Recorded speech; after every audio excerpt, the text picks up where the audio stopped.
What is up, everybody? It's Josh, and welcome back to Realm of the Dead, a paranormal podcast. Today, we have yet another very special guest, and I'm super excited to talk with her. I haven't really talked to her much, so that means you guys are learning about her with me, and it's even better that way because sometimes I know a little too much about my guests, and I'm just asking questions that I think you guys want to hear. So, with that being said, please welcome my guest, Sharon. Hi. Hey, so we really haven't actually talked really at all that much. So could you kind of give us maybe a little backstory of yourself and just kind of let everybody know who you are and what you do? Sure. I'm a paranormal investigator, obviously. I have seen stuff since I was a kid. So when I got older, I started volunteering at Waverly Hills for a while. And so, of course, that, the mother lode of a haunting. And Right, I really was like, I got to do more into this. Like, I watched all the shows, so I dug into it, did research, started investigating, branched out on my own, go to my own locations in different places now and investigate with other people and collab. And that's how I got started. So that's crazy. Like, to be able to volunteer at one of, the most notorious places of the paranormal is crazy. Like, a lot of my guests just come on and they go, yeah, I lived in a haunted house, so I just decided, let's get into the paranormal. But you've actually got to work in one of the craziest places and probably experience some crazy stuff while being there. So that kind of brings me to my first question is, what got you into the paranormal? Like, was it just something that stuck out to you and you were like, yep, this is totally what I want to do, I want to learn more? Or was it just kind of an instinct that you were just like, I kind of feel like I have to do this? I feel like it would go along with I have to do this. I always seen stuff as a kid, and when I'm around people, I see things. So I don't even know what I am. I just know that, like, I can see things that other people can't. So, going at Waverly, I was like, let me go see if this is real, for real. And I went there, watched all the ghost shows and YouTube. Right. And then I started meeting people who, like, I wouldn't say suffer from the paranormal, but, like, they have stuff they can't explain. Like, it started with people in my family, and now it's branched on to other people. So I feel almost like I have a duty to help people. And I just want to prove that it's real. What I see and experience is real. Absolutely. And from what I've seen, just a little bit of your stuff, you've been going to some crazy places lately and catching some crazy stuff. Yes. So with that, like, is there something that specifically, like, sticks out to you the most that possibly could be the coolest piece of evidence you've gotten, or the scariest, or maybe that eye-opener of, holy shit, I believe more and more now because of this piece of evidence? Well, I had one, and then the other night at Stone Mansion, something happened, and it might be right there with I don't know. Okay. So the first one, the scariest thing that happened to me, I was at Whispers Estate in Mitchell, Indiana, and there is a bench there, and behind the bench is a room you can't go into because the floor is bad. But the owner has stuff that came from a devil worshiper who unalived himself. And like, the mother found him, he was 17, and she gave him all the stuff. She's like, I don't want it. He's like, well, I'll put it in my haunted house. Why not? See if it stirs stuff up. So he's like, he was never investigates. He's a skeptic. And he was like, would you investigate the house with me? Because he'd met me a few times. I said, sure, I don't mind. So he was like, I've heard this challenge. If you sit on this bench and tell the entity behind the bench to scratch it or move it, it will. I was like, okay. So, because I'm a skeptic, too, still. And I sit on this bench, and he's like, we don't mean any disrespect, but if you could make something happen, we'd greatly appreciate it. About that time, you hear a whole scratch just go down the back of the pew. And I was like, what was that? And then the only way I can explain this to people is it sounded like, it was 2 seconds. It sounded like the ceiling was caving in. So I go like this, because I thought the ceiling was falling on my head, or the curtain was falling or something, just instinctively. And I did not have my camera on us. I had the camera pointed away from us, but I got the audio. And it literally sounds, I have the audio. It literally sounds like the ceiling's caving in. So, I do this. My friend pulled me off the bench because she thought it was falling. We look around, nothing was happening. So in that 2 seconds, I don't know what happened. When I replayed the footage and listened to it, it sounds like if somebody was hanging themselves. That's the only way I can explain it. The rope and then the crack. That's exactly... No. I can't explain it. I've been back 6 times since then. I cannot figure it out. I can't figure it out. It's never happened again. Those feelings of because as paranormal investigators, we hear pretty much everything and anything. And I've been to places where I can hear the rope kind of tightening, and you kind of know what you're feeling right then and there. So I couldn't imagine just being there, hearing that, and then all of a sudden not knowing whether to cover your head or move, or sometimes you're just such in a state of shock that you're kind of just standing there and you don't know what to do. So yeah. And I was like, there's nothing that can top that until the other night at the Stone Mansion when I was with Clayton and Noah, and I was going up the stairs giving a tour, and I heard a stomp, but it sounded like a crash downstairs, and we go down there and there was nothing. And then later on in the night, the ceiling fell. And we found the sound was a stomping. Yeah, a whole piece of the ceiling fell where that stomping was. That's when you guys were live on TikTok, right? Yeah. Okay, so I was watching Clayton's, and I was just like, "What's going on?" I'm so confused. Everything's going on all at once. That mansion seems to be one of the places. Noah always, will talk about it and what he's experienced before, and then now you're telling me ceilings falling down. And that kind of brings me into my next thing is how could you explain to somebody what you do and how dangerous it can be? Because some people kind of go, oh, well, you talk to the dead. How dangerous can it be? So with going into that, caving buildings and stuff like that, how would you be able to kind of explain to somebody who may not understand? Well, there's obviously the physical threats, because we go into places that are decaying and very, very old, and, things happen. I've seen ceilings fall at Waverly and people were just under them. That's going to happen. You have to be very careful. But there's also the spiritual side of it too, that you might end up with an attachment. We talk to things we can't see in the dark, and they could be a grumpy spirit. They could be something more malevolent. They could just be a kid. We don't know. Right. So it's very dangerous of what you can take home, because it can affect your life and it can affect the people around you. Absolutely. I just feel like sometimes it's so hard to explain to somebody that doesn't understand, because you bring up the word attachment and they're like, oh, so you're saying that the ghost just kind of follows you home like Haunted Mansion? I'm I wish it was that simple and not scary, because sometimes you get something that's attached to you that you just want to let it go and you just can't. I experienced something while I was in Indiana at the Indiana State Sanitarium. And I will never forget it, and I feel like it's still here with me mentally, but not physically. You close your eyes and you kind of think about it, and you're like, yeah, it could still be here. So it's definitely, like you said, dangerous, physically, mentally.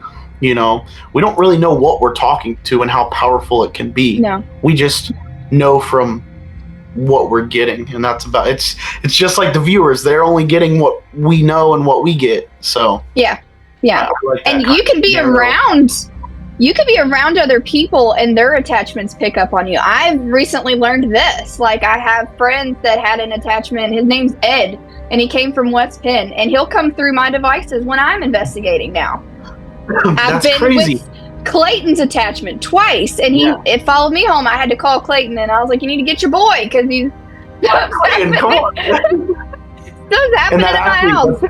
That's funny. So going back to ISS, when we were there, we were investigating with Noah's brother for a little bit. And whatever happened that night actually came from him in one of the investigations they did. And it was the craziest thing, because I'm literally talking to Jake on the phone, and I'm like, buddy, this thing wants you back, but for some reason it's still here. So come get your shit, because I don't want it. So I totally, that's another thing too, is people don't understand is we work with so many different people, and don't necessarily know about them until it's too late, or until we just have to find out ourselves.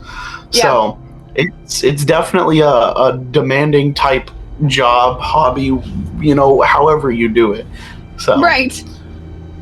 It's and it's hard, like I said, sometimes to explain it to just like normal people who kind of just watch it on the other side. They're like, can't be that bad. Oh, those are my favorite people. I had a cousin I took to Whisper. She did not believe me. She was like, this is ridiculous. This is fake. All of this is fake.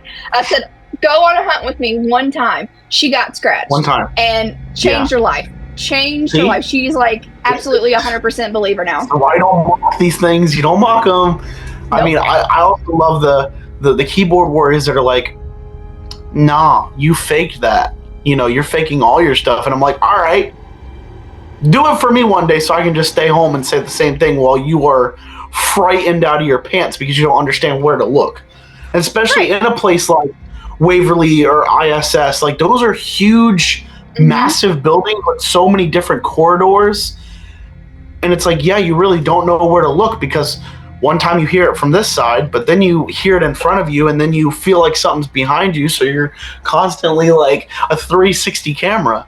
So yeah, like sometimes I like to tell people, it's like, you go do it for me then, please, because I need a break. Even if you're not a believer, I want to see you locked in a big haunted location by yourself. Yes. Just a flashlight, and let's see how you do. Then when you can do that without being scared and say, oh, there's nothing, then I'll be like, okay, well, you can have my job now. But until then, no, you can't make it. Totally. Because I posted a video of me doing just a daytime tour of the West Virginia Penitentiary, and they ended up locking me in one of the cells and keeping the door locked. And I was getting like anxious and claustrophobic feeling, and I was like, yeah, this sucks. And somebody commented, they're like, it's really not that bad. It's during the day, they're going to unlock it for you. And I'm like, yes, but in that very moment when you're the only one still locked in there and you have no way to escape because these are still the magnetic doors, how else are you supposed to feel? So you please get locked in there for 10 minutes, 15 minutes, even 2 seconds. I bet you won't last because you feel the energy. And especially if something talks to you.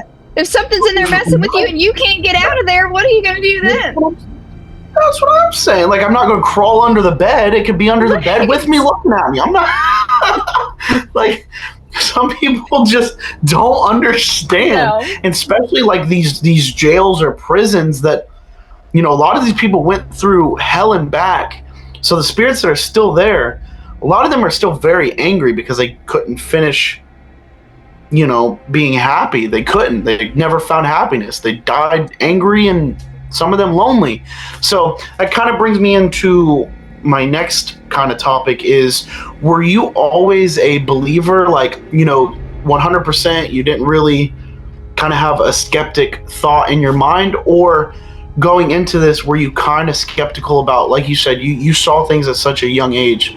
So were you kind of skeptical about this stuff? And, as you were going in, you were still like, do I believe? Do I not? Like,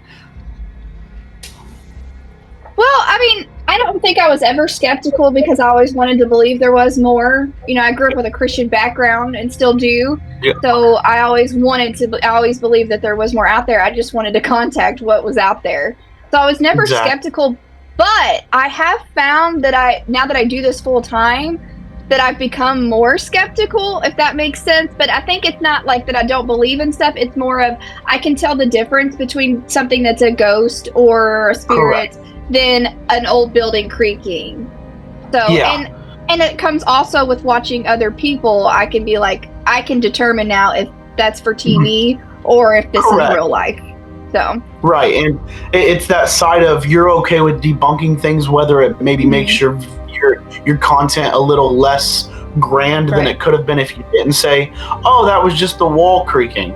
Like, so with that though, that's kind of how you want to be in the paranormal, because if you're always 100% getting something, at one point somebody's going to catch on and be like, how you always have something happen. But also there's that part where I believe in like manifesting, like whatever when you're investigating, if you're going to manifest negative, you're probably going to get some negative. If you manifest just positive, cool, you're going to just get positive. But those people that go in and they're like, yeah, I feel nothing. This is kind of boring. I remember when so-and-so came here and, you know, doors were shutting and people were walking in front of them. Well, yeah, because you walked right in with such a negative attitude, nothing's going to happen. Like, these spirits are still a form of a person.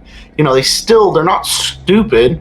So if you're going to treat them like a circus act, they're not going to come out. You know, you can't expect something to happen all the time. And that took me a while to learn. You know, when I first started, I was like, well, this is kind of dumb. Like, you're telling me I can't talk to the dead all the time, but now that I've, like, you know, learned, it's like, they're tired. They want to sleep just like we do. You know, they're not always active unless it's something that's, you know, a manifested bubble and it's not human, then sure. Go ahead, play ball with it. No, you know, play ball with it. That's not my cup of tea. Right. And you're exactly right when it comes to people, because I had a group of people at Waverly. It was a family who was doing an overnight during the public. That place is so huge. It doesn't matter if there's 30 people there. Like, you're not going to run into anybody. It's huge. And I had brought my dad up there because he's always been into the ghost shows. And he was like, I want to try it. I was like, Dad, come on. I want to take you up there. We just took a flashlight. That was it. I just took a flashlight with him and I was like, let's just do this. That's the perfect way to do it. Right. We were getting crazy activity. Bangs, doors shutting on their own, hearing voices out loud, seeing shadow people. Crazy night. I was like, this is a great night. This family comes up and goes, well, we haven't got anything and we've never ghost hunted before. And I was like, well, come hang out with me. We're having lots of activity. Let me tell you something. Something must have been wrong with that family, because nothing. Everywhere I took them, nothing. The moment they were like, well, we're just going to go take a break, and we went back on our own, the stuff was popping off left and right. So I was like, that maybe spirits can be like dogs a little bit and be like, that's And I've kind of learned that too, is like, depending on who you're with is kind of the activity you can get. Like I said, at ISS, when we were with Jake and then a few other people, it was going crazy out of nowhere. All we were doing, we were just kind of exploring the building, because it was my first time in a building of such capacity, and I loved it. And we take out an EVP, and all of a sudden, Jake's just getting answers left and right. And I'm like, what? We're not even, like, actually investigating. We were just saying hello. And, you know, then he left, and all hell broke loose. And that's... And all those videos come out in April, and I'm so excited because it tells a full story. I've been waiting patiently.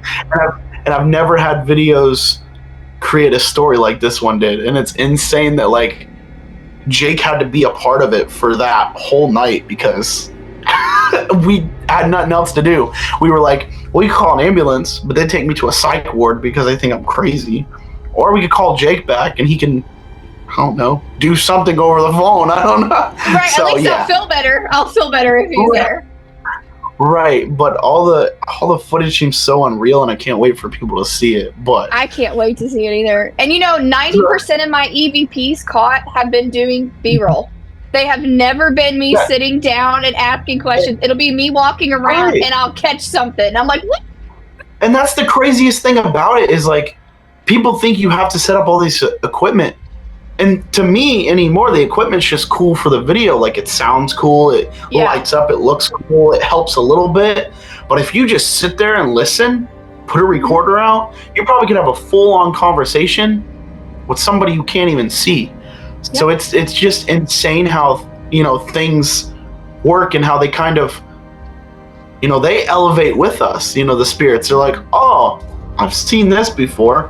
Oh, but I prefer this one instead. Like, we learned that at Madison Seminary when we were there. It's like, they didn't like the REM pod because it was too loud, but they enjoyed the 360 REM pod we had because it just lit up and it wasn't making any noise.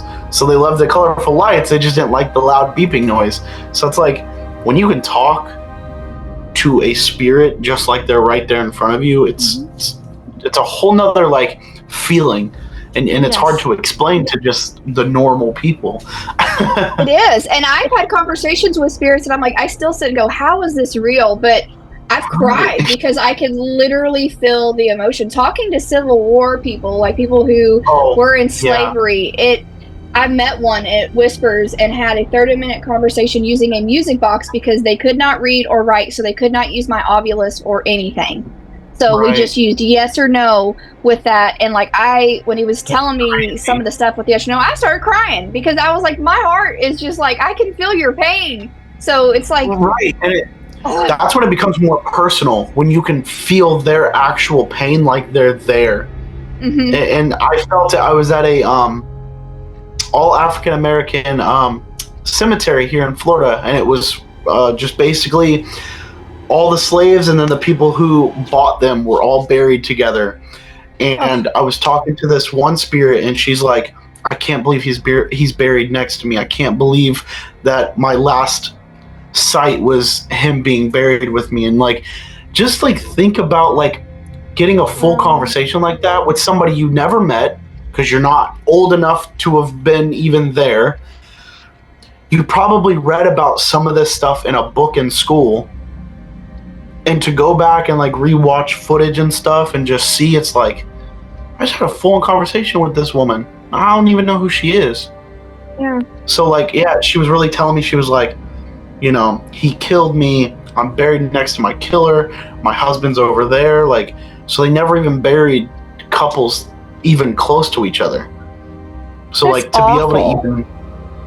to be able to even kind of recognize that, because a lot of the places didn't have headstones because they didn't really do that in that time frame. It's like just her pointing me out where to go left, go right, you know, go a little to the middle. Like she was literally just trying to, I think she was trying to tell me that she needed to find her husband at the end of the night. Like I think we were like I think she literally was trying to tell me, I need to find my husband because I'm buried next to my killer and I don't know where he's at. So it's like, oh my gosh. You can't even rest in peace in that situation. That's what I'm saying. Like, a lot of these spirits, I don't think have actually rested, depending on where you go. Like, Fairfield Infirmary has such a big kind of hold on me, and I can't for some reason go in the building. So I tried once. I can't go in the building for some reason. I saw something, walked out, and cannot go back in. I don't know if something's just telling me not to go in there or what, but I'm listening to my gut because that's the best to do. But the cemetery that's up the hill, they were all buried standing straight up. So they're really not resting in peace at all. No. So I did do like a little video for my YouTube members on that cemetery, and just hearing some of the conversations is kind of disturbing and disgusting. It just makes you want to like vomit and cry all at the same time. Yeah. Like I still watch that footage back to this day, and that was just last year, and just like rethink, like, man, could I have probably lived that way? Probably not. Like being locked up in, you know, a place they called the dungeon. Yep. And then to basically be buried standing straight up. How are you supposed to feel comfortable at all? And it's just not even there. It's all over the county. Right. They buried them like that. Right. And like some of them don't even have even the basic wooden casket. Some of them were literally just thrown in a hole, standing straight up with possibly a piece of board in between the two bodies. I mean, you're literally buried next to your roommate at this point. So it's like, it's awful. And I think that's why I love the paranormal so much, is because I'm such a history like geek. Mm-hmm. So being able to do my research and really learn the history of places and really dive deep and become part of the history in a sense just makes me feel good. Like I don't even have to catch anything. I don't even have to catch any evidence that night.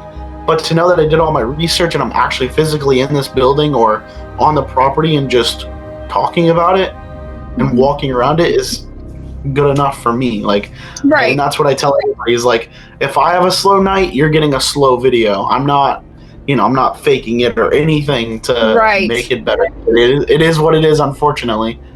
Right. I always tell people when they're like, they watch TV and they see these episodes where it's like bam, bam, bam, bam, stuff is happening. I'm like, you don't understand that ghost hunting is literally 90% sitting in the dark and the other 10% is when stuff pops off. And that's the 10% we live for. But when you're on live, sometimes you just end up sitting there. Then people, this is what kills me right now, is everybody gets mad when people start to have fun during quiet time. And I'm like, listen, when I go take a break and have fun and cut up, guess what? Activity starts back up again. It usually does. But like, so that brings me into my next like little topic is,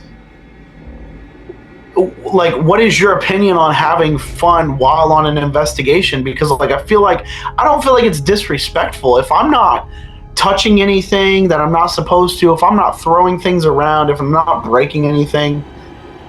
What's the big issue? I mean, it's just like a normal 9 to 5. You goof off on your break, right? Like you have fun with your coworkers, your friends on your lunch. So like, if I'm sitting here for an hour and nothing is happening, do you really expect me to just sit there and go, okay, this is fun? No, I want to have fun with my friends, and especially driving 16 hours to get to a place. You know, I want to hang out with these people that I see every day. I think have fun, for sure. I always have fun. Like, I was just at Fairfield. I'm getting ready to go. I love Fairfield. It's one of my favorite locations, and I'm going back next weekend. But I was just with the Grimm guys, and they love to have fun and cut up, too. And they were like, let's play this game we invented called Hide and Shriek. And so we go hide, and the people who are live have to go find the other people. I died. Yeah. My soul left my body playing this game. I got scared so bad at one point. But I tell you what, activity started happening while you're sitting in a room hiding, trying to be quiet with no lights on. Stuff starts happening. You're like, it's like the spirits were like, this is fun. Like, you have to have fun on an investigation. You have to cut up. If you're serious, I don't want to talk to serious people. If I was a spirit, I'm going to be funny when I'm gone. Like, that's going to be me. And when I first started investigating, I made sure that everything I did was serious, and then I was getting bored with it because it wasn't actually me. It was just me putting on a facade so I could be like, yeah, serious. No fun.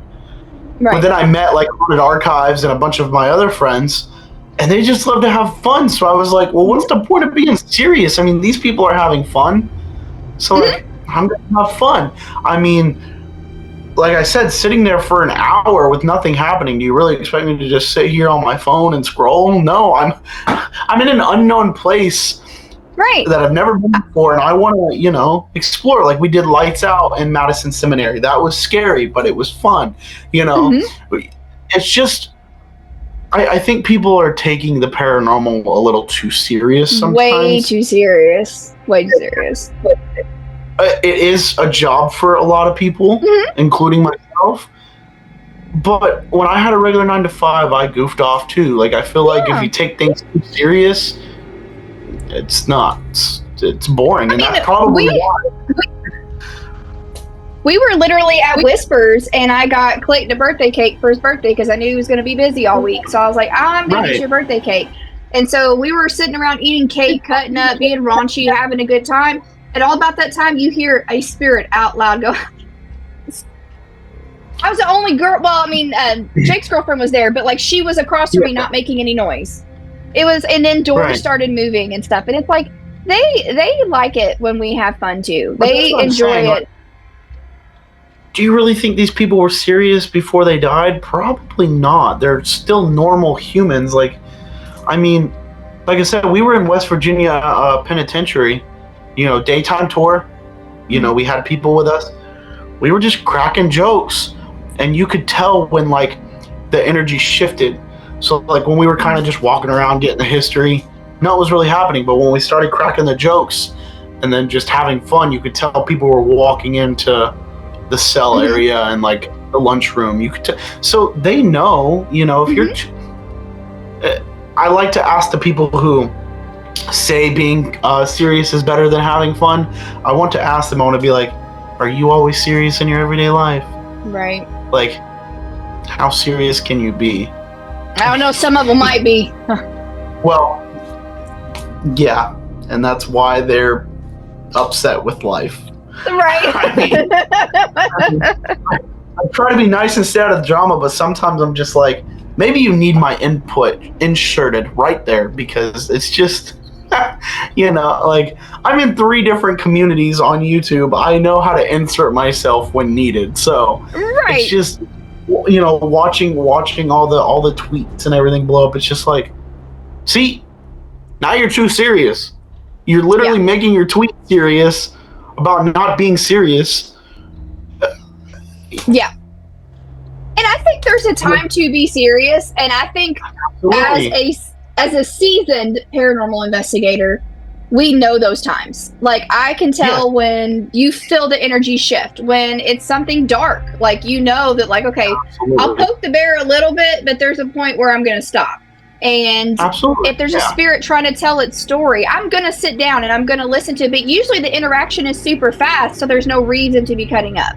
But if nothing's happening, why not have some fun and stir up the energy? Maybe they don't have any energy left. And I said this the other day. It's like Monsters, Inc. when they found out that screams weren't as good as laughing, and laughing was better energy. So why not let them use our energy because we're laughing? I agree. And I also feel like that kind of ties in with people going, well, I'm not getting as much evidence as this person got. Well, if you're too serious, all that energy is going to turn into serious energy, which means if a spirit is serious, they may not come out and want to talk to you. They're going to be more, stood up. They're going to be more to themselves. So understand you're creating what you want, So don't come at people because they got better evidence than you. Like that, I feel like, and I see it every day, and it makes me so mad. It's like, let them be them. They're obviously getting their evidence, and you be you, and try to fix yourself and make yourself better. I don't know, like, what, like, and then I don't understand it. I guess this kind of leads to my next thing is, how do you feel about the paranormal being off of, like, branching out off of YouTube and going into different social media platforms?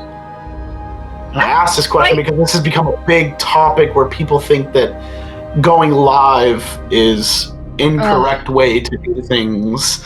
And I've already asked this question to 3 other people, and I've loved the answers they've given. So that's why I wanted to ask you this one, because you are a live streamer to an extent when it comes to your investigations. So, do you feel like it's the same as recording a video?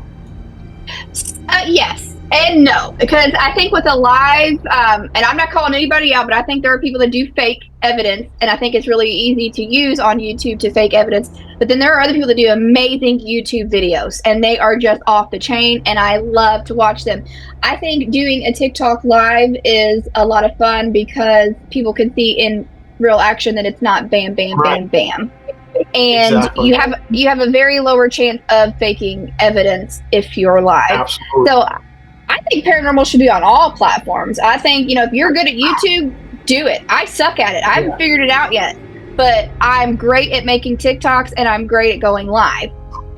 Okay, so there you go. See, I'm terrible at being live in the moment. So like even this for me right now is easier knowing I can go back and edit out anything that I look stupid at doing. Like, so I love when people go live, and I love that in a sense you're allowing your supporters more of a engagement into what you do in the investigation. So like I can't just go on Twitter and expect somebody to answer me in 5 minutes of what I should do next on a YouTube video that I have to press record with. But on a live, you're constantly getting the comments, and you're meeting your goals, and then they're getting to see these awesome things. And that's another thing that seems to be irritating people is engagement on lives and getting your llamas. And we don't have to go into it, at all, but I love being able to. I'm fine with going into it. I personally, as somebody who watches and also does paranormal himself, I enjoy that part of where I can engage and be like, oh, you need 20 llamas so I can see you go alone in an old hospital walking down the hallway? Absolutely. Like, I'm gonna, you're not begging me to do it. You're saying this is the goal that I want to hit. It's just like getting subscribers. You hit a certain goal of subscribers on YouTube and you'll go and do something, or you'll do a giveaway. But it's because it's live. I feel like people find it a little more irritating because it's like, oh, every time I say, when we hit so-and-so goal, well, you got to keep letting people know, and especially if you're getting that algorithm where more new people are coming in, those people aren't going to understand why you're counting your llamas up there or counting your likes. Exactly. Some people may be brand new to TikTok and they don't even know what's going on. They're just watching your live. Yeah. So to call out people because they're having fun and they know how to engage with their audience, to me, is just putting you in a place to where you're so sour with whatever you're doing that you're trying to make everybody else sour because they're having fun and they're doing what they know is right for their specific part of the community. Right, like, exactly. I can't go live on TikTok and do what some of y'all do. Like Clayton, I can't go live and do what he does. I can't go live. He's good at it though. He is so good at it. But I'm not good at that stuff. So when I can physically engage with this man over a cell phone, that as a viewer puts it in my heart correctly, and I'm not just a number. I'm not just a subscriber. I'm not just a follower. Like, you know that you're there because of me, and I know that you know. So it's like, why are we bashing people for wanting to make their own goals? We don't bash YouTubers for going, I got 20,000 subscribers, now I'm going to jump out of an airplane. It's the same thing. I want 200 llamas, or I'm asking, not even one, I'm asking for 200 llamas, and I will stay overnight in this haunted, dark-ass hallway. Like, and I seen a comment the other day, and you might have seen it too on Twitter, and I don't care if anybody gets mad, but it was like, I don't know why you want to get llamas to stay alone in a place when you've been a paranormal investigator, and you know, I do this alone all the time. Okay, first of all, it's not about that, okay? If you're an investigator and you don't want to watch somebody go live somewhere, then scroll on. This is for people who cannot get out physically, mentally, or financially and go, or they're just scared and they don't want to do this, but they're like, you know what? I'm going to put him in a hole by himself for 20 minutes. It's Clayton, or just because I know he don't mind me talking about him. It's Clayton or Noah or Jake or myself or anybody is scared to sit in that hole. Probably not. But guess what? The viewers want to see that and they find it fun. And guess what? If we're in that hole bar alone, we might get activity. So it's fun for us too. But I wish back in the day when Ghost Hunters started that they had lives. I would love to have gone on a live and been like, oh my God, Jason, hi. Can you go here? Yes. Jason, I'll send you $100 right now, just because you get that interaction. Right. I've never seen anybody beg for gifts, and I've only ever seen one person beg for gifts and one person get mad when people don't send gifts. And so everybody else that I've seen do it they don't beg. I'm only about a year and a half, maybe 2 years into investigating, so I'm still learning. So when I watch you guys live and kind of see how you do things and where you're at, that interests me. So can you imagine somebody who may want to get into it but don't really know how to, or where to start? They can watch your live and be like, oh, it may not be that hard. It's more of the scare factor of, can I do this? Yeah. So I don't know. All of a sudden, nobody likes people going live, but I'd rather watch it live than watch a bunch of cut clips. And I love paranormal YouTube. I watch as many videos as I can in my free time. But if you're gonna tell me you're going live, I'm probably gonna watch that first. Then I'll go watch your video because I want to watch. Yes. And you're there. I have found that. People can actually see that you're there for several hours, and you may only get an hour worth of evidence, because in a YouTube video, when you try to explain that, they go, well, I only saw 56 minutes, so you weren't there for 8 hours. I wish. Right. I mean, I know Stephen Dillon, and I know one time they told me that they were at a location for 12 hours and they didn't get any activity until the last hour. So they filmed for 12 hours and got nothing until the end. Yeah, but people don't believe that. No, because it's in a YouTube video and they've only seen 56 minutes. And it's so I think the way lives are going in the paranormal, I'm enjoying them. Spirit Stalkers, you and Clayton are constantly on my feed. And I found out about you from watching Clayton's thing the other night. Like, that's what I'm saying. So it's like, I feel like it helps people grow as well, and especially if you want to be on other platforms. Yeah. Like, it doesn't have to just be YouTube. It doesn't have to be just a blog. Who reads blogs? I don't know. Like, I don't think anybody does anymore. But that's what I'm saying. Like, why are we so invested in what other people are doing for themselves and not worrying about how we can make ourselves better? I don't know. Like, it just. That's what I keep saying that over and over, and I'm like, I try to stay out of the Twitter drama. I do, but some days I'm just like, I can't. But that's what I'm saying. Sometimes I know where I can just insert it. Yes, and it's like, if you don't like somebody's content, scroll on. It'd be different if these people were out here being like talking crap about the location, throwing stuff, breaking windows, being disrespectful, but they're not. You know what? If the spirits doesn't like us jumping around and cutting up, guess what? They'll just go on. They're not gonna deal with it. Right. And like, I just and there's just so much drama for no reason that probably some of these ghosts are just looking at us and they're like, yeah, these stupid humans were fighting over us. Fighting over how we want to be recorded. What? Again, why does it matter? Who cares? Who cares if I catch evidence on a live and I post it later than you doing a YouTube video and you're sitting there quiet, you know? Guess what? We still got evidence. Why does it matter how we got it?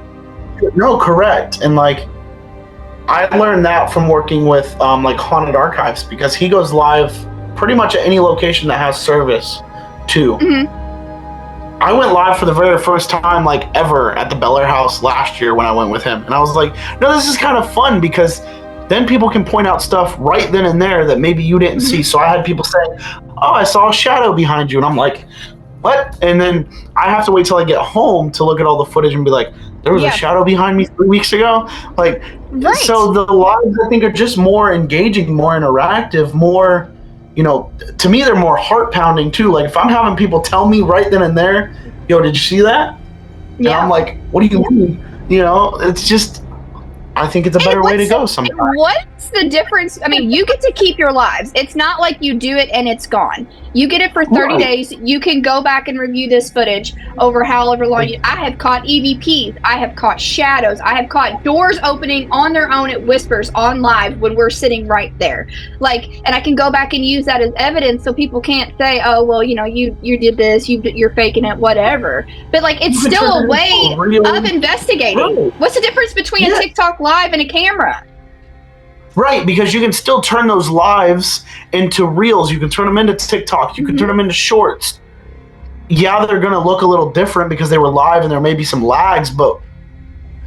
I've come to find people like that footage better than fancy stuff sometimes, too. But that's what that's what I'm saying. So why does it matter? Like, I don't even know how people have time to worry about other people's lives. I barely got time for my own. Like, right. Like, I spend so much time editing. Like, I just pull up Twitter because I'm bored, and I'm like, what? Are we really arguing about this right now? Right, and I'm like sitting here, you know, filling out my calendar, and you know, then I'm also doing the podcast now. But I also have another channel with a friend, and I have my own channel to worry about. And it's like, I barely have time to even sit down and eat. So you're telling me you have time to just go on and bash somebody because they want llamas or they want mustaches or what? Listen, I don't even like the llamas. I think they're creepy looking, but I'm about to start using them for all of my gift codes, and just it's going to be at the top hashtag save the llamas. See? I'm just saying, like, I don't understand. But I don't even have time to, like... No. Do basic things, and you're telling me you have time to just go online and go, I hate what they did. I don't like this. Right. It just makes me laugh. I don't know. Me too. Me too. So, I got one question that everybody seems to like to have answered is, where is or what is the scariest place experience you've ever had doing paranormal? So if it's a place, or if you have a place and an experience. What's like that scariest one that's like never out of the back of your head? You would still want to go back and try to figure out what the hell it actually was and why it did it. I would say the scariest place, not the most active, but the scariest place for me was ISS. I felt like I needed to get the hell out of there the whole time I was there. Like every time I would take steps, there were steps behind me. I felt surrounded constantly. I felt very unwanted there. That would just be the feeling for the whole place, because we all felt it that night of just not being wanted there. Yeah. And we literally heard footsteps through, like the crossway, that the big building right before you go into the asylum. Yeah. We could hear footsteps from all four corners, and we were just like, okay. No. So yeah. I agree with you. I agree with you on that being the scariest place, but maybe not the most active. I agree on that part. Also, it's not even just the paranormal's terrifying there. I mean, some of the stuff I've seen there, like full-on shadows, I mean, just crazy. But in the footsteps when no one's there, and I'm chasing people through the administrative building, and I can't find anybody, but I'm hearing footsteps walking. I have it. If you go watch my TikTok, they're on there. I have video of the footsteps. But ISS is in the middle of nowhere, and people, they can just come in from anywhere. It's not locked down. It's a huge location. No. Yes, they have security, but still, people can still sneak in there. And I'm like, one point I was like, Steve and Dylan was with me, and they were all like, we're going to go take a break. Dylan was like, we're going to go take a break. And I was sitting in there with my friend April, and I was like, April, we're the only people in this building. And then it was like the whole energy changed. And then I was like, what if someone actually breaks in here? Like, so I was like scared because I felt so surrounded. And then I was scared because I was like, what if it's a real person I'm feeling and not a spirit? You know what I mean? So it was just, there's so many factors to that location. No, most definitely. And it's like, that goes back to the how harmful this job can be and how unsafe it can be. Is we can encounter some crazy living people. Yes. And it's, like, and it goes into, different things as well, but I will let you finish. So yeah, I do agree with you on that being the scariest place for sure. For sure, that's the scariest place. And I still think the scariest thing was that ceiling falling in. And I think it's just like, I've seen stuff that's scary. So don't get me wrong. Like, I've seen stuff move. I've seen shadow people. I've seen full on apparitions, but I cannot debunk it or figure it out. And I think that's what scares me the most. Absolutely. Yeah, absolutely. When you can't debunk it, but you're trying your very hardest to figure out what it is, it's always scary. I mean, it's just like trying to figure out who killed my hamster. It's like you want to know, and you can't figure it out. Yeah. And nobody's telling you. No. And I think too, with stuff like that, it's like you expect ghosts to be shadows, or like this see-through person, or you get EVPs, or maybe some poltergeist activity. A round dot that just floats into camera. Right. You don't expect them to be able to do stuff like you see sometimes in the movies. Like when I heard something make that noise out loud, and there's nowhere for it to be. Same thing at Stone Mansion, stomping so aggressively. I'm like, sometimes I sit and go, well, if they can do that, and you see scratches and stuff. Right. People get scratched. I mean, Clay got bit. It whispers, but it's like, what can they really do? What can they really do? Right, and I still can't believe that. Like, I'm not saying he made it up, but can you imagine being bitten by something you can't see and then trying to tell people that you got bitten and they just knock you down? Like, that's... Yeah. When he come downstairs and goes, I got bit, I said, shut up. No, you didn't. He goes, no, Sharon, I really did. And he comes over and he had 2 puncture wounds, and it was an instant bruise of a mouth on his arm. And I'm like, I've never seen that in my life. I've never seen that in my life.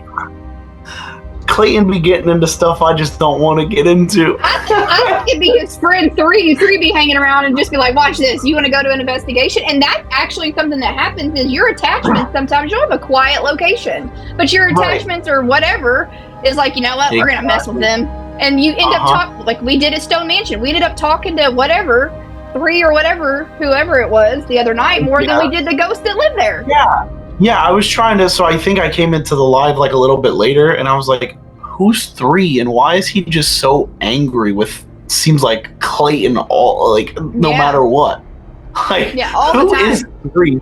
Yeah. So this kind of brings me into my next thing. I like to talk about this because it kind of can come in with the paranormal sometimes. What are your thoughts, opinions, beliefs on legends and cryptids? So like Goat Man, Mothman, Slender Man, Skinwalkers. You know, do you kind of have a point where you want to believe, or do you believe, or are you kind of just on the fence of, well, I've never seen it, so... Oh, it's funny you mentioned that. I've been into fairies lately. Okay. So like, you know, coming from a Christian background, I really grew up religious. And so like, you went to heaven or hell, there's no ghosts, there's no this and that. Yeah. But the more I've gotten into the Bible and learned, and the church that I go to now, it's really opened my eyes. Like, man-made religion, you know, we put more on it than what God actually wants. And so I was like, there's no way these creatures could exist. But now I've like done my own research and seen things personally. I'm like, of course there's skinwalkers. Like, I mean, it's crazy. Or elementals. Like, I think I talked to one at the Thomas house. Like, and I think it was Pudge Wedgies or something Clayton and them were telling me about. Yeah, and I was like, what? And then Chris was like, yeah, Sharon, we seen one. Chris, I think it was Chris that told me. They kind of remind me of the legend of like the leprechauns. Like, if you really like look at it, it's like, well, I believe in leprechauns, so doesn't mean I can believe in puck wedgies. Like, I had somebody on the other day, and he specifically does like puck wedgies, and he does the Hockomock Forest and the Bridgewater Triangle, and I'm like, I haven't heard of some of this stuff. It's crazy. Like, I don't even know what it is. There's so much out there. And like right now you're gonna laugh, but like my dad is tried to convince me forever that Bigfoot was real. I was like, Dad, there's no way. And so then we got hooked on this show on Discovery Channel, and it's like scientists, and I've checked it out, and it's like legit. And they have gotten some crazy evidence recently, and it's like been on the news and stuff. And I'm like, okay, now I want to go Bigfoot hunting. So right, and being from Florida, where we have like this, we have, you know, the swamp ape, we have Bigfoot here. It's hard for me not to believe because of all the swampy water around here, and we see things in the swamps all the time. I mean, we have literal state parks and campgrounds literally within miles of each other. So it's like something's got to be living there other than a deer and a bear and a bobcat and a gator. You're telling me there's not some alienated, like, big hairy man? Like, I always joke, and I'm like, it's the Florida man, guys. You've never heard of the Florida man? Like, he's just on crack. He's just a little hairy. He forgot to get a haircut. You know, like, because it's just, like, they're just, I mean, Florida has their own legends. He's called the Florida man, you know? We get a little scared. Right, everybody's got them. Everybody, I mean, where do legends come from? You know, somebody's seen something at some point. I mean, West Virginia has, in the Appalachians, there is so many mountains and stuff that has not been explored. You're going to tell me that something that's not smarter than us could be hiding out there? It's definitely possible. And that's why they're out there, because we haven't touched it yet. I mean, legends obviously came from some culture of things where somebody saw something and decided, well, we need to create some type of story for it. We need to give it what it looks like and a name. I mean, you can't... Sure, people make stuff up all the time, but like, these are specific like details, and you know what they look like, and when this happened, and where they live. Like, how do you just come up and know specifics like that? You can't. You tell me you can give me the coordinates of where Bigfoot was last, but you can't solve a math problem. Like, right. And that's the crazy thing about it. So you kind of. So you believe in, well, you've started to really believe and look into fairies. So is there maybe one cryptid or legend that you still are on the fence about, as in like you don't even know whether or not you want to look into it or even try to believe? Like, is there that one that you're just like, oh, this gotta be BS?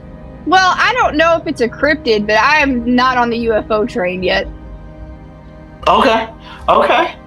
I'm on the fence about that one, so I don't know. Yeah, that's more of a, I would think that's more of a, like an alien legend. That's not like a cryptid. That's, yeah. That's but besides that, I'm open-minded. I'm open-minded for anything. See, I'm full believer of aliens and UFOs, but I'm also got a weird mind. So I just haven't had any experiences yet. So maybe one day I will, and then I'll be like, all right, I'll check into this. Yeah, I've never had like real experiences, but I think just like from seeing so much that I've seen, even with not being in the paranormal, I'm like, what possibly can't be real at this point? So that's kind of like my mindset.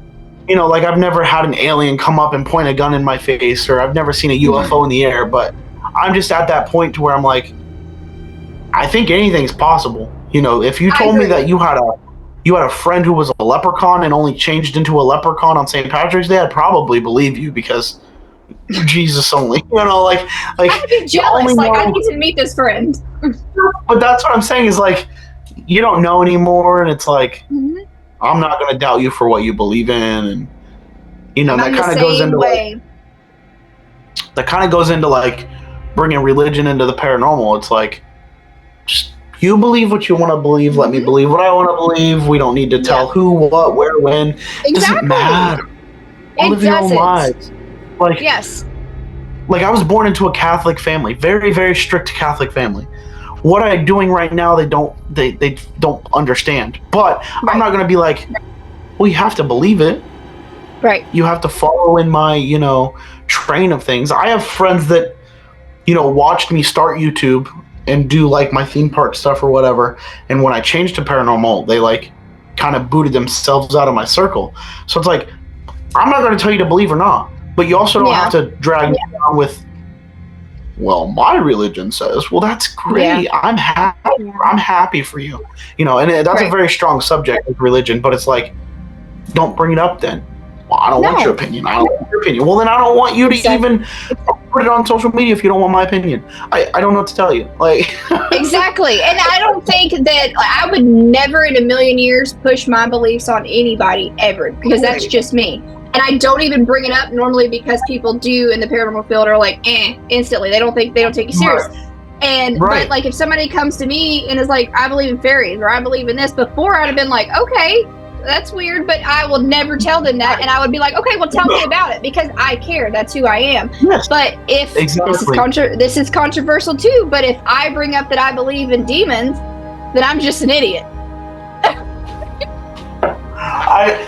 That was actually my next kind of like question, because I've asked everybody since this whole thing has been rolling out of, well, you're stupid because you believe so do you believe that there is something of greater power in that sense, or do you think it's just all manifested and we're just all crazy and we're using it for views? I think some people use it for views, but not in a bad way, and that's what I'm tired of seeing. That's what bothers me. Like it's that click factor. I mean, and I've seen. Who cares? I've seen that my videos, any of my videos that have the word with air quotes over it, demonic or demon, will get more clicks and more views within the span of 10 minutes than if I just go, we went to a haunted house alone. Nobody gives a crap that you were in a haunted house alone. They want that Conjuring type like horror film title. I mean, and again,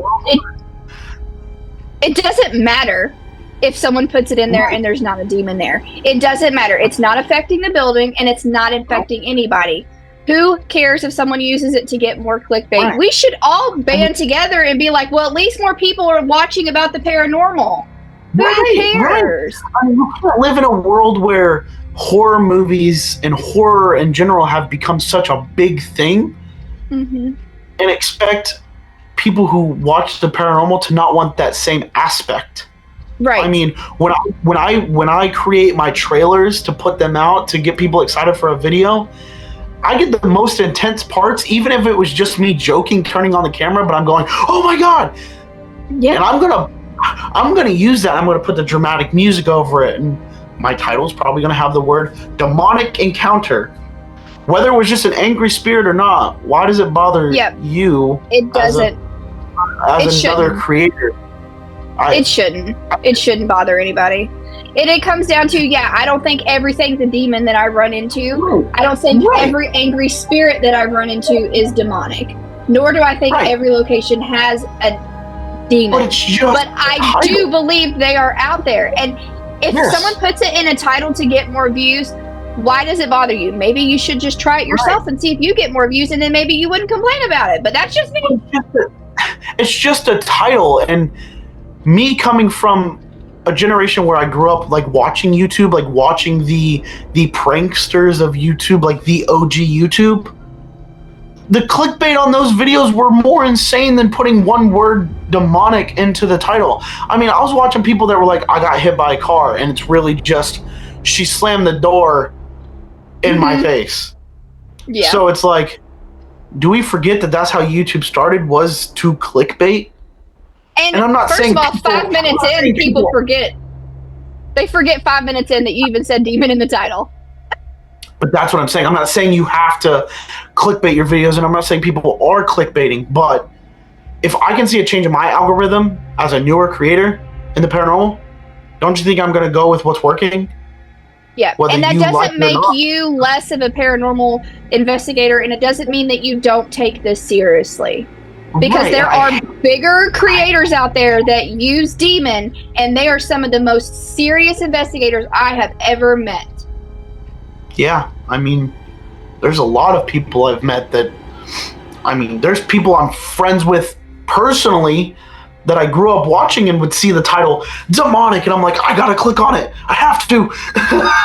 So it's like, if it's not bothering you as a person, and it's not bothering the owner of the location that you use that word, then what's the big deal? If you're told not to use it, understandable, but you were then told not to use it. But to me, it's just a word. Like, yeah, I believe that there's that higher angry power, but if I get scratched on the arm, don't you think I'm going to put scratched, demonic attack? Like, I'm going to put something like it just makes you want to click it. I don't like.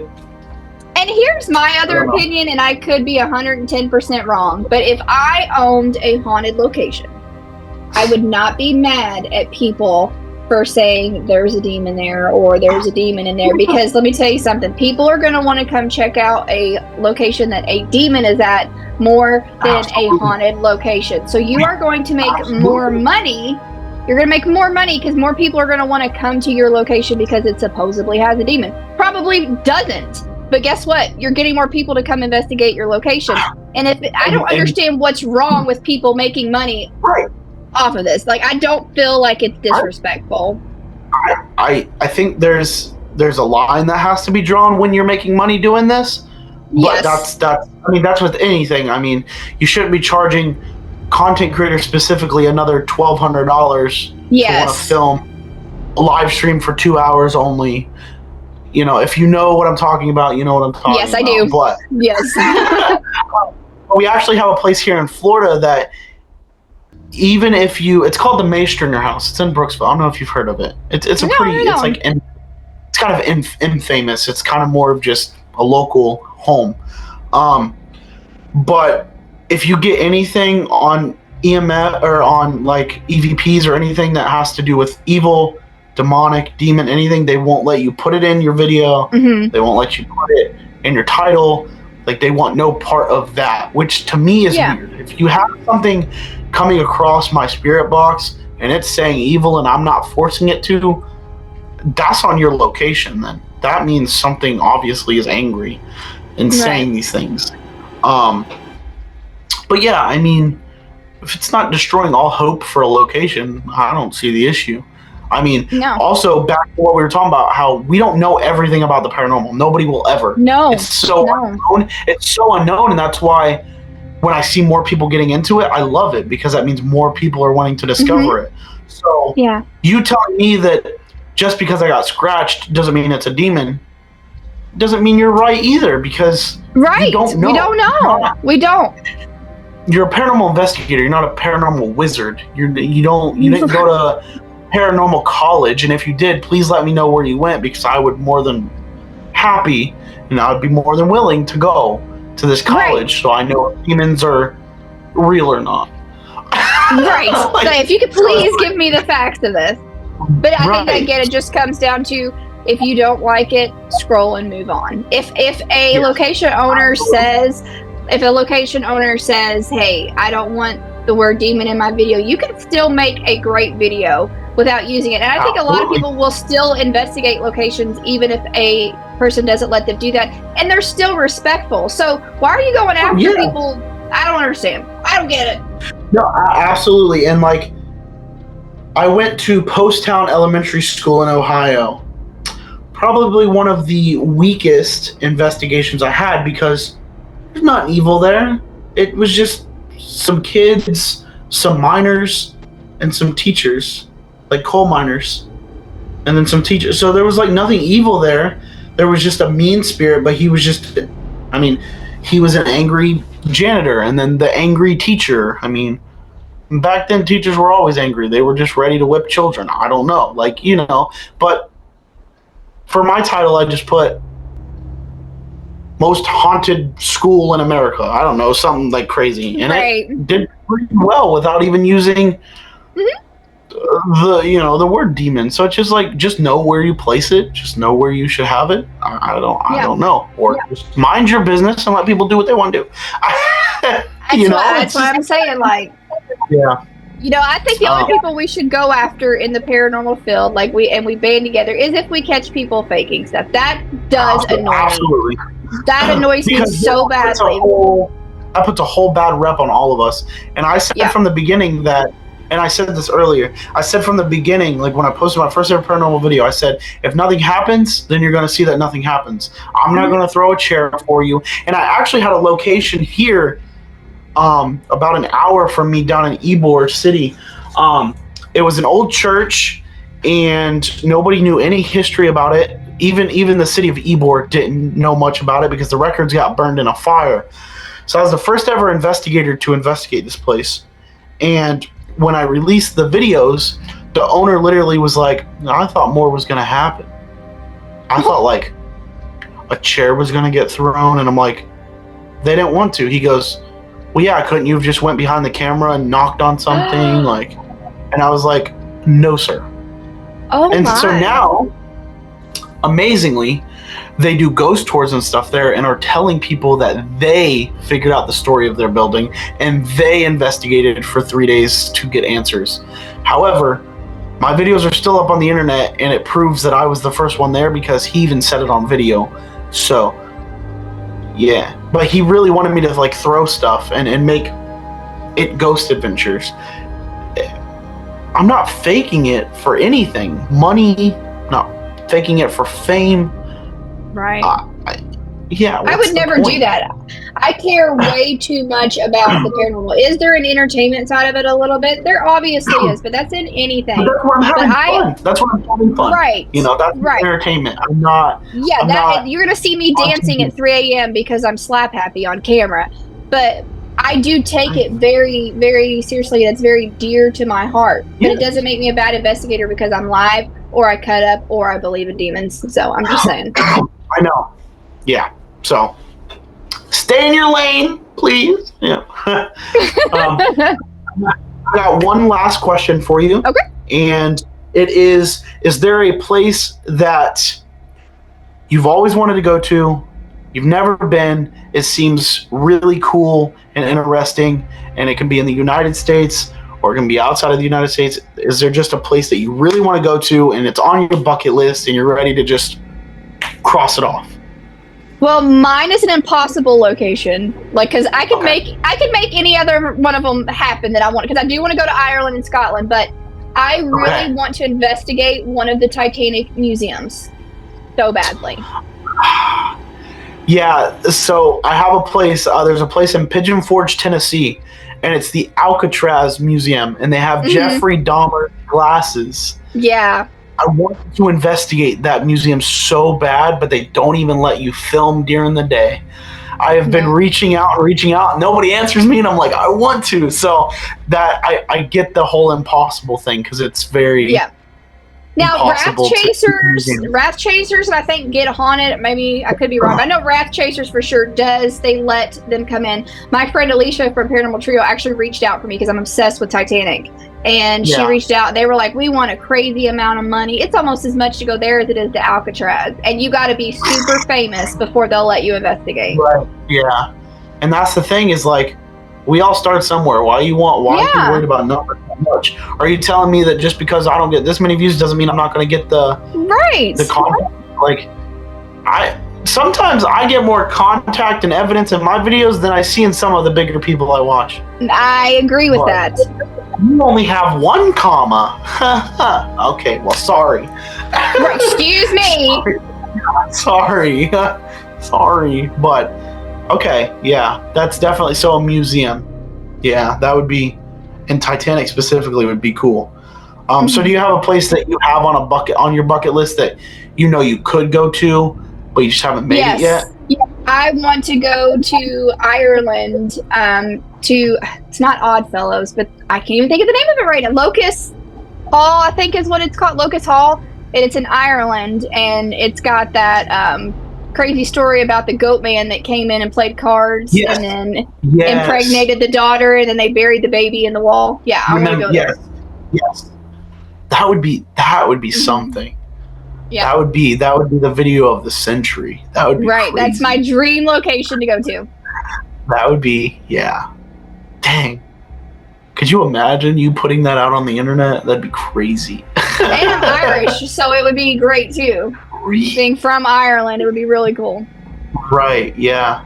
Okay, well, I think that's going to do it for me. Do you have anything else you would like to maybe talk about or say that I didn't let you talk about? No, I don't think so. I think we covered everything I was hoping we would. Right, so, well, can you just let everybody know where they can find you and, I'm maybe on TikTok and Instagram and Facebook and Twitter, and it's all the same. It's _ Sharon Faye _ That's it. Can we expect any big projects coming up that maybe you can spill a little bit of tea about? I am planning to go to the Thomas house for 3 days and lock myself in July for my birthday. Ooh, okay. And that's a pretty like crazy house, right? Like maybe not scary, but that has a lot of evidence, right? Yes. So I mean, I was there with the Paranormal Trio. They invited me down and we stayed 2 days. And people were hearing my voice talking to them, and I wasn't even around. Yeah, okay, so it's one of those places. You just, you're walking down the hall and people talk to you. It's crazy. That's crazy. Well, I appreciate you coming on and talking with us. I definitely learned a lot. We got to spill the tea on different things about how we feel on certain things. But yeah, thank you so much for coming on talking. Thank you for having me. Absolutely. Anytime, if you want to do like a part 2 segment or anything, we can totally get you on. But with that being said, this has been Realm of the Dead, a paranormal podcast. Thank you guys so much. It seems like you're enjoying this podcast a lot. But with that being said, I will see you guys in another realm. Stay safe out there. Peace out.